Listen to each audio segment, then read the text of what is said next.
Welcome to Audiobook Heaven.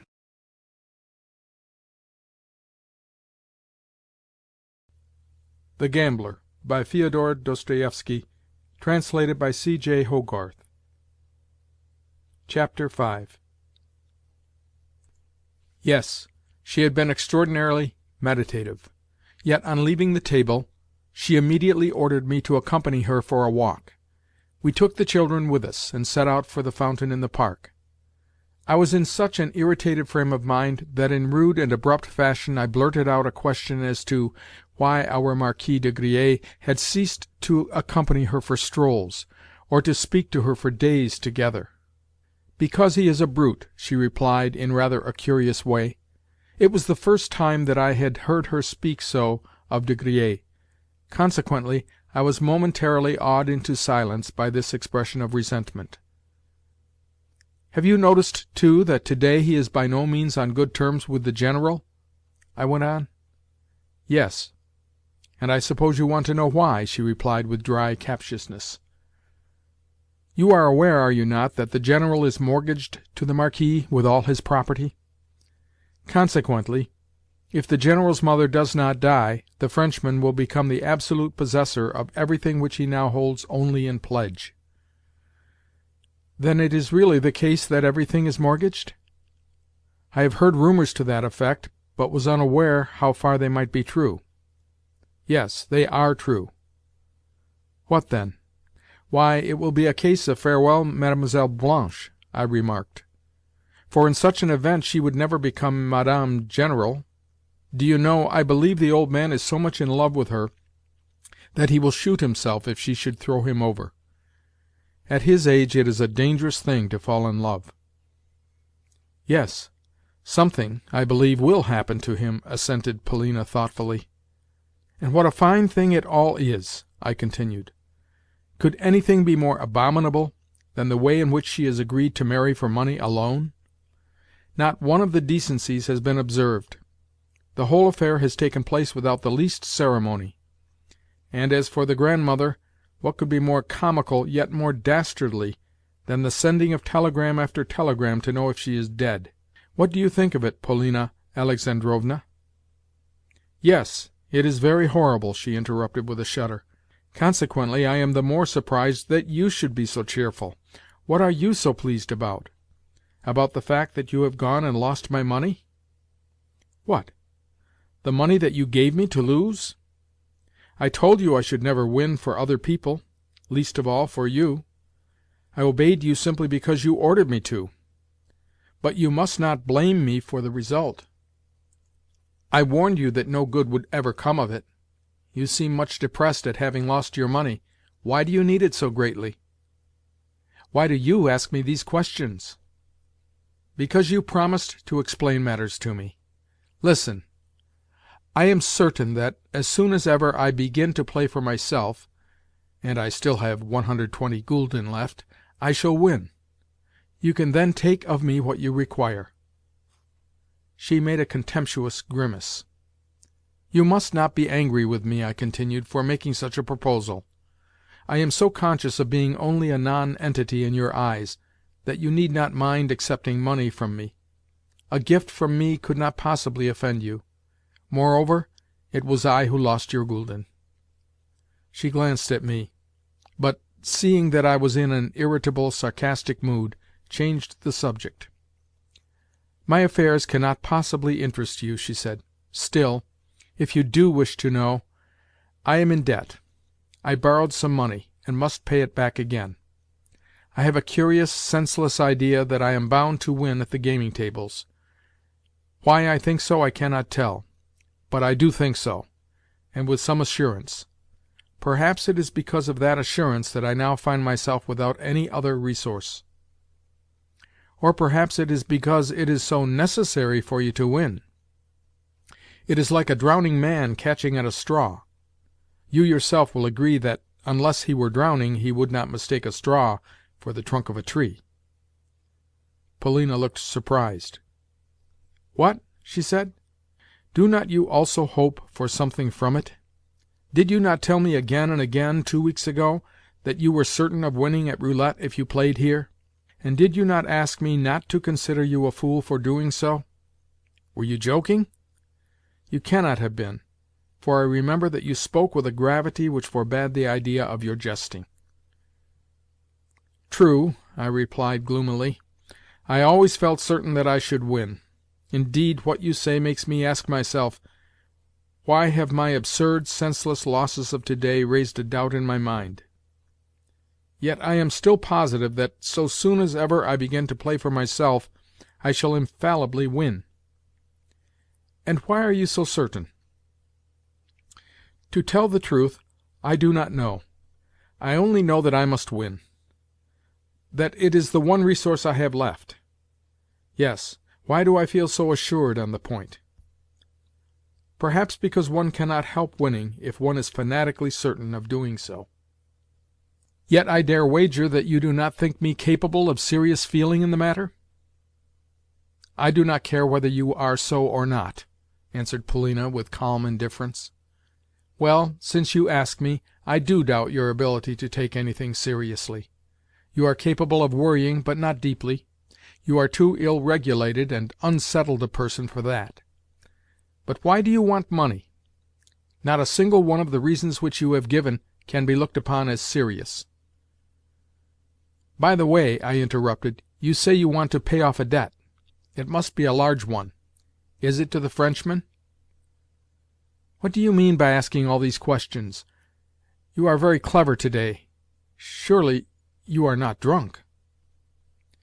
You know that you and I stand on no ceremony, and that sometimes I put to you very plain questions. I repeat that I am your slave, and slaves cannot be shamed or offended. You talk like a child. It is always possible to comport oneself with dignity. If one has a quarrel, it ought to elevate rather than to degrade one. A maxim straight from the copybook. Suppose I cannot comport myself with dignity. By that I mean that, though I am a man of self-respect, I am unable to carry off a situation properly. Do you know the reason? It is because we Russians are too richly and multifariously gifted to be able at once to find the proper mode of expression. It is all a question of mode. Most of us are so bounteously endowed with intellect as to require also a spice of genius to choose the right form of behavior. And genius is lacking in us for the reason that so little genius at all exists. It belongs only to the French, though a few other Europeans have elaborated their forms so well as to be able to figure with extreme dignity, and yet be wholly undignified persons. That is why, with us, the mode is so all-important. The Frenchman may receive an insult, a real, a venomous insult. Yet he will not so much as frown.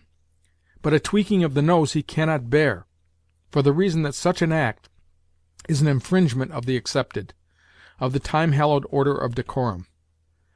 That is why our good ladies are so fond of Frenchmen. The Frenchman's manners, they say, are perfect. But in my opinion there is no such thing as a Frenchman's manners. The Frenchman is only a bird, the coq gallois. At the same time, as I am not a woman, I do not properly understand the question. Cocks may be excellent birds. If I am wrong, you must stop me. You ought to stop and correct me more often when I am speaking to you, for I am too apt to say everything that is in my head. You see, I have lost my manners. I agree that I have none, nor yet any dignity. I will tell you why. I set no store upon such things. Everything in me has undergone a cheek. You know the reason. I have not a single human thought in my head. For a long while I have been ignorant of what is going on in the world, here or in Russia. I have been to Dresden, yet am completely in the dark as to what Dresden is like. You know the cause of my obsession. I have no hope now, and am a mere cipher in your eyes. Wherefore, I tell you outright that wherever I go I see only you. All the rest is a matter of indifference. Why or how I have come to love you I do not know. It may be that you are not altogether fair to look upon.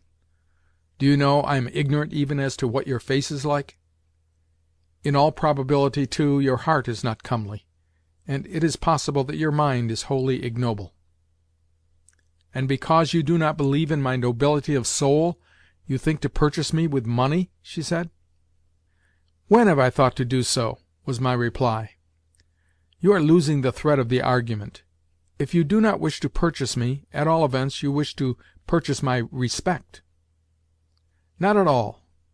I have told you that I find it difficult to explain myself. You are hard upon me. Do not be angry at my chattering.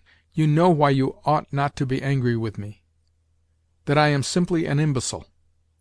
However, I do not mind if you are angry. Sitting in my room, I need but to think of you, to imagine to myself the rustle of your dress, and at once I fall almost to biting my hands. Why should you be angry with me? Because I call myself your slave?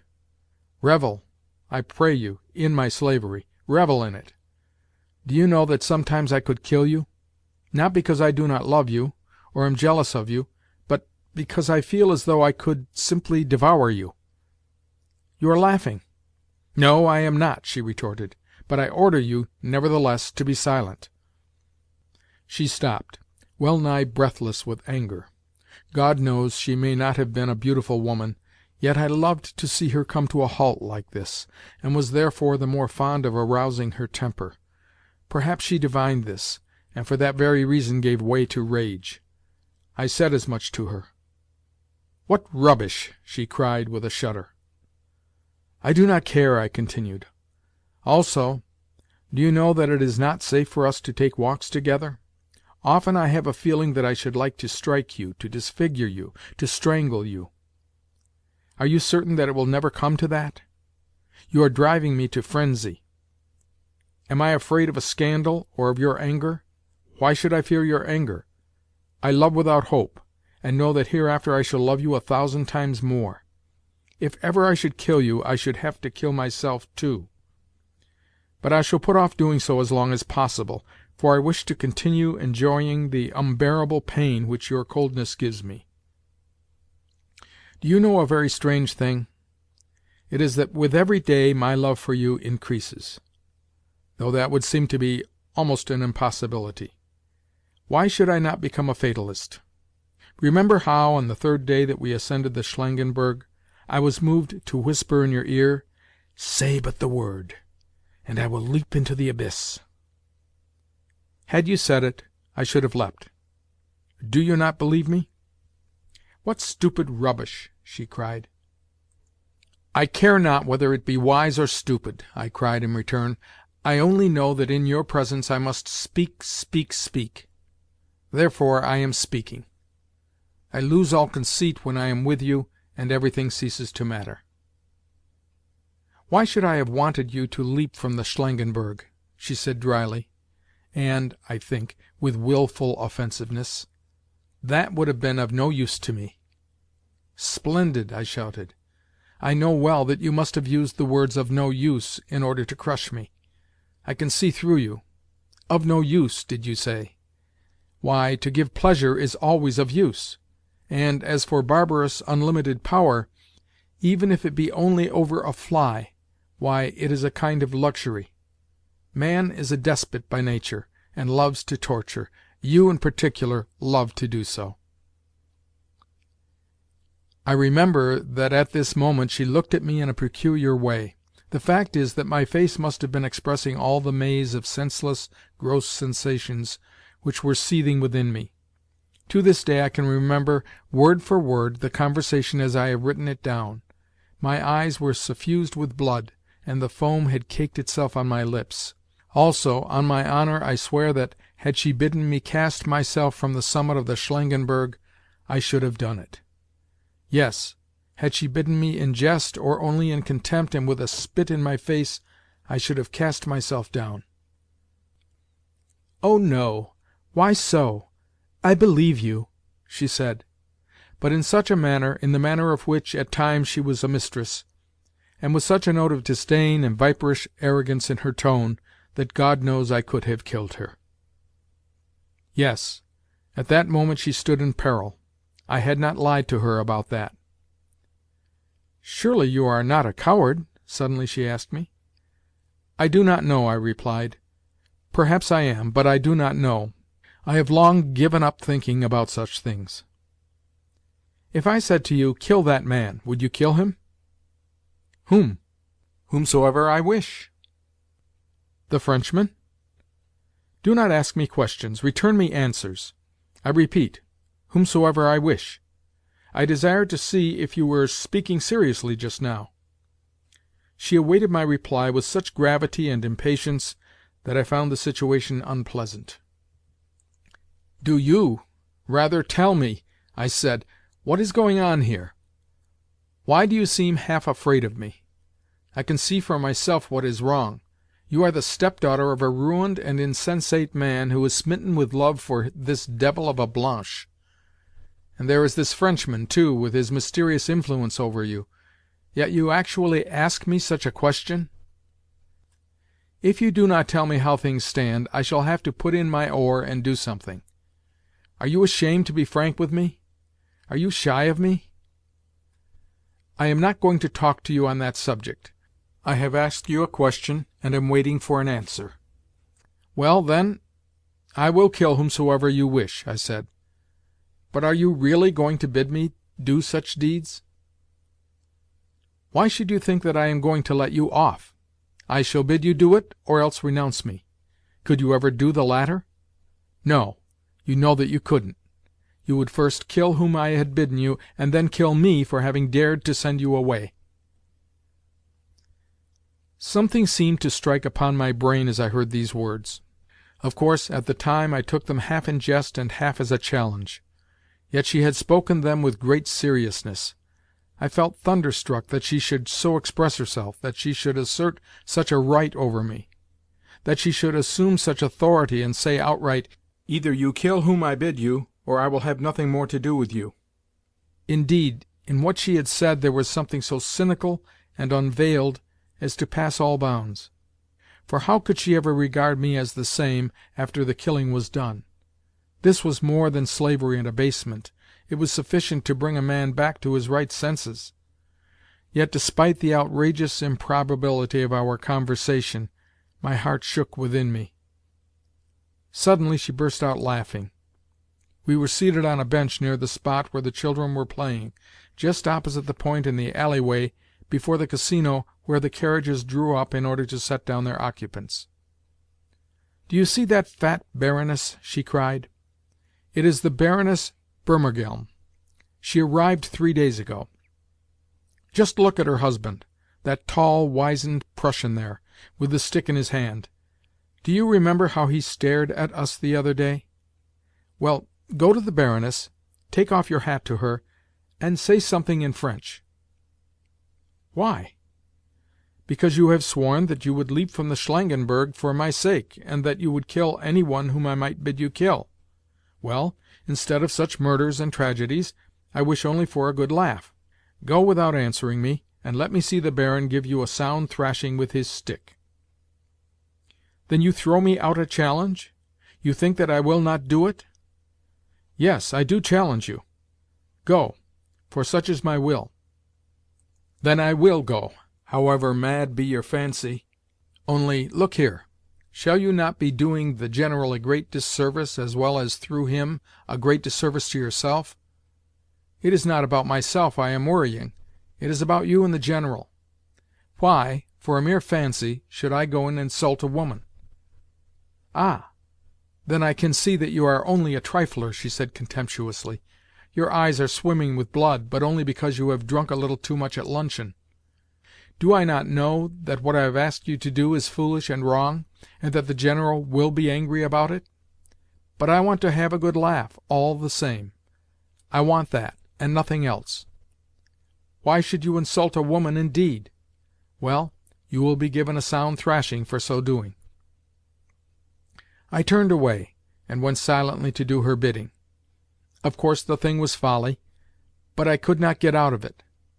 I remember that, as I approached the Baroness, I felt as excited as a schoolboy. I was in a frenzy, as though I were drunk. Chapter 6. Recording by Bill Borst.